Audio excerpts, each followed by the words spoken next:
নমস্কার বন্ধুরা। তো আমরা টিকিট কেটেছি হচ্ছে শালিমারপুর এক্সপ্রেস। প্রথমে আমরা হচ্ছে তেভাগাতে যাচ্ছি।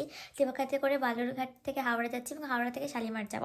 সেখান থেকে আমাদের নাইটের ট্রেন। প্রায় ১ মাস আগে থেকে টিকিট না কাটলে টিকিট ফুরিয়ে যায়। তাই পুরী যেতে গেলে টিকিট আগেই কেটে নিতে হবে। আমার নিজের প্ল্যান করা এই জার্নিটা।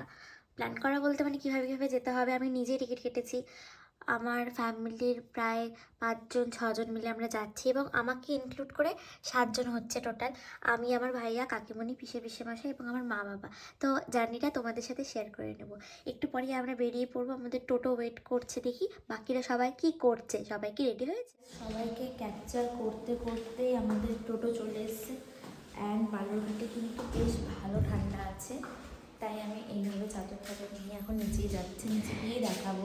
বাইরে অন্ধকার আছে, সিঁড়িতেও অন্ধকার। তো এই ভিডিওতে পুরী জার্নি সম্পর্কে সমস্ত ইনফরমেশন তোমাদেরকে আমি দেওয়ার চেষ্টা করব। আমাদের এটা প্রথমবারই পুরী জার্নি ছিল, তাই খুব ভালোভাবে আনফিল্টার্ড ওয়েতে আমি কিন্তু তোমাদেরকে বলে দিতে পারবো। আমরা আমাদের জার্নিটা শুরু করেছিলাম নভেম্বর 10-এ। সেই সময় কিন্তু মোটামুটি শীত ছিল। এই মুহূর্তে আছি শালিমার স্টেশনে। এই যে আমার ভাইয়া। এই মুহূর্তে পুরীর ওয়েদার ভীষণ রকম আরামদায়ক ছিল, তবে ভোরে এবং সন্ধ্যায় কিন্তু বেশ শীত ছিল। পুরী স্টেশনে নেমে আপনারা অটো ভাড়া করে স্বর্গদ্বারে চলে আসবেন। অটো বা টোটোর ক্ষেত্রে ভাড়াটা কিন্তু অনেক বেশি ওরা চার্জ করতে চায়। আপনারা কখনোই 130-এর বেশি টাকা দেবেন না যদি ফ্যামিলি থেকে থাকে। ম্যাক্সিমাম হলে 150, তার বেশি কখনোই হয় না। আর যদি একা যান তবে তো অবশ্যই মাথা পিছু 20 টাকা, তার আমরা বেশি এখন নয়। যেতে চলেছি পুরীর টেম্পেলে, যেখানে স্বয়ং ভগবান খাদ্য গ্রহণ করেন। তো চলো, সাথে তোমাদেরকেও নিয়ে যাবো। আমরা কিন্তু প্রথম দিনই পুজোটা সেরে ফেলেছিলাম। ট্রেন থেকে নেমে সমুদ্রে স্নান করে কিন্তু ফ্রেশ ট্রেশ হয়ে নিয়ে পুজো দিতে চলে গেছিলাম। আপনারা সেটা নাও করতে পারেন। আপনারা প্রথম দিন এসে যদি টায়ার্ড থেকে থাকেন অবশ্যই রেস্ট নেবেন এবং বিচ মার্কেটটা ঘুরবেন।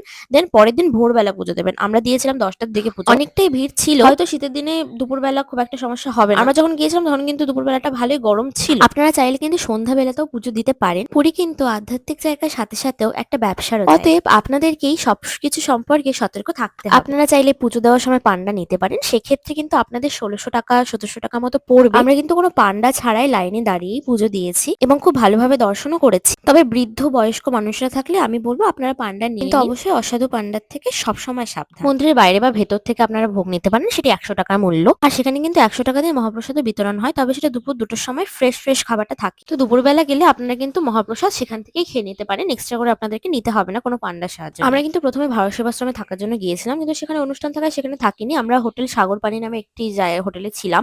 700 টাকা পার রুম নিয়েছিল। এখানে নানা রেঞ্জের নানা রকম হোটেল রয়েছে। সন্ধ্যাবেলা কিন্তু আমরা বিচ মার্কেটটাই স্পেশালি ঘুরে দেখছিলাম এবং সেখানকার খাওয়া দাওয়া ট্রাই করছিলাম, শপিংও করছিলাম। বিচ মার্কেট জুড়ে কিন্তু বিভিন্ন ধরনের ট্রাভেলস কোম্পানিগুলো রয়েছে। তো আপনারা সেখান থেকে একটা গাড়ি বুক করে পরের দিনের কোনার্ক বা এই ধরনের যেগুলো সাইট সিন গুলো আছে আপনারা করে নিতে পারেন। ইভেন আপনারা কিন্তু লোকাল সাইট সিনটাও করতে পারেন বিকেলবেলা যেদিন পৌঁছে। লোকাল সাইট সিনের জন্য একটা অটো ভাড়া করে নেবেন, অবশ্যই বার্গেন করবেন। 500 থেকে 700 টাকার মধ্যে হয়ে যাবে। পরদিন কোনার্ক, উদয়গিরি, খণ্ডগিরি এসব দেখতে পারেন। আপনারা কিভাবে ঘুরতে চান, পার্সোনাল গাড়ি অথবা বাস, সবটা ট্রাভেল এজেন্সি কিন্তু আপনাকে রেকমেন্ড করে দেবে। অবশ্যই 3-4টা ট্রাভেল এজেন্সি ভিজিট করে দেন আপনারা সিলেক্ট করবেন। ডে 2-তে সেই সাইট সিন সম্পর্কে অনেকগুলো তথ্য আপনাদেরকে দেবো। পুরী যেতে গেলে যে এসেনশিয়াল জিনিসগুলো আপনাদের দরকার সেগুলো সম্পর্কে একটু বলে দিই। প্রথমত ম্যাট কাইন্ড অফ পলিথিন গুলো নেবেন, টুপি এবং সানগ্লাস। টুপি ওখানেই কিনে নিতে পারবেন। সাথে শুকনো খাবার রাখবেন। যদি ভাত খেতে চান সেক্ষেত্রে একটা ভালো হোটেল মেনশন করে দিচ্ছি, বাংলা ও বাঙালির হোটেল। এখানকার খাবারটা আমাদের খুব সুস্বাদু লেগেছে। সিন সম্পর্কে কিছু গুরুত্বপূর্ণ ইনফরমেশন গুলো আমি পরের ভিডিওতে দেবো। ভিডিওটি ভালো লাগলে এবং ইনফরমেটিভ মনে হলে অবশ্যই একটা লাইক করে দেবেন আর আমার চ্যানেলটাকে সাবস্ক্রাইব করুন। জয় জগন্নাথ।